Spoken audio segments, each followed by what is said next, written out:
तर थोडक्यात मी आज थायरॉइडची बद्दल थायरॉइड शुगर कॅल्शियम बद्दल थोडक्यात माहिती देणार आहे. थायरॉइड टेस्ट बद्दल बऱ्याच लोकांना खूप गैरसमज आहे किंवा थायरॉइड टेस्ट का करावं याच्याबद्दल माहिती अजून अपुरी आहे. पण थायरॉइड बद्दल मी थोडक्यात थोडी माहिती सांगेन. थायरॉइड का करायचं असतं? बऱ्याच लोकांना वाटतं थायरॉइड हे असं एक पर्टिक्युलर एज मध्ये करावं, कधी करावं किंवा कधी. थायरॉइड ही टेस्ट ऑन बर्थ म्हणजे बाळ जन्मल्यापासून थायरॉइड टेस्ट करणं कंपल्सरी आहे. तुम्ही आज पाहत असाल की डिलिव्हरी झाली की पहिल्यांदा बाळाचं थायरॉइड टेस्ट केलं जातं. बऱ्याच लोकांना वाटतं की महिलांचंच ब्लड टेस्ट थायरॉइड ही टेस्ट महिलांचंच केलं जातं. असं नाही, पुरुषांचं प्रमाण पण वाढलेलं आहे, पण महिलांचं थोडंसं प्रमाण जास्त आहे. महिलांमध्ये आता त्यात थायरॉइडचे परत दोन प्रकार आहेत, हायपो आणि हायपर. काहीमध्ये थायरॉइड टेस्टमध्ये वजन वाढायला लागतं, काही केसेसमध्ये वजन कमी होतं. तर थायरॉइड हे नेमकं काय आहे? थायरॉइड हे एक छोटा ग्लँड आहे जे आपल्याला दिसायला ग्लँड इथं दिसतं, पण त्याचं जे वर्किंग आहे ते पिट्युटरी ग्लँड डोळ्याच्या बरोबर मध्ये त्याचं जे वर्किंग असतं त्याचं वर्किंग म्हणजे नेमकं काय कार्य काय आहे. बऱ्याच वेळेला आपल्याला वाटतं की थायरॉइड हे फक्त म्हणजे वजन आणि हे त्यासाठी हॉर्मोन्स एक पर्टिक्युलर एजमध्ये त्याचं वर्किंग काय समजून घ्या.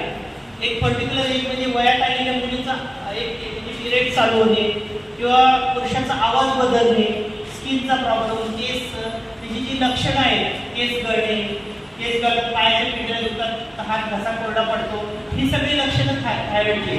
अशी काही लक्षणं दिसली तर तुम्ही थायरॉइड टेस्ट डॉक्टरचे कन्सल्ट करून तुम्ही टेस्ट करू शकता. आणि दुसरं कॅल्शियम. बऱ्याच लोकांना वाटतं कुठलीही गोष्ट अति पण चांगली नसते किंवा कमी पण चांगली नसते. आपण कॅल्शियम का करायची? कॅल्शियम हे हाडांशी रिलेटेड आहे, बरोबर आहे, पण कॅल्शियम हे अति जास्त झालं तरी पण तुम्हाला त्रास होतो, शुगर वाढू शकते, गुडघ्याचा त्रास होतो. बरेच लोक काय करतात, कॅल्शियमचं मेडिकलमध्ये जाऊन डायरेक्ट घेतात किंवा कॅल्शियम हे आपण स्वतःचं सेल्फ मेडिकेशन न करता तुम्ही डॉक्टरला कन्सल्ट करूनच करा. बऱ्याच वेळेला ओव्हरडोस ऑफ कॅल्शियम, जास्त जर कॅल्शियमचा डोस झाला तर तुम्हाला गुडघ्याचा त्रास होऊ शकतो किंवा शुगर ही टेम्पररी वाढू शकते. अशी बरेच गोष्टी असतात जे कॅल्शियम ऑन द काउंटर म्हणजे डायरेक्ट तुम्ही मनाने गोळ्यात न घेता डॉक्टरच्या सल्ल्याने घ्या. तिसरं म्हणजे आपल्याला शुगर टेस्ट. शुगरबद्दल थोडक्यात मी माहिती सांगेन. शुगरची लक्षणं काय? डायबेटिक पेशंटची लक्षणं. पहिलं तर अनुवंशिक असेल, आई वडिलांपासून जे येतं ज्यांना आहे ते येऊ शकतं, तर तुम्ही ते टेस्ट वर्षातून 3, त्यात अजून 2 प्रकार आहेत, हायपो आणि हायपर. एक जो इन्सुलिन 1 टाईप 1 आणि टाईप 2. टाईप 1 जो आहे तो जन्मल्यापासून असतो, तो इन्सुलिन डिपेंडेंट, म्हणजे त्याला जन्मल्यापासूनच इन्सुलिनची कमतरता असेल तर इन्सुलिन द्यायला लागतं.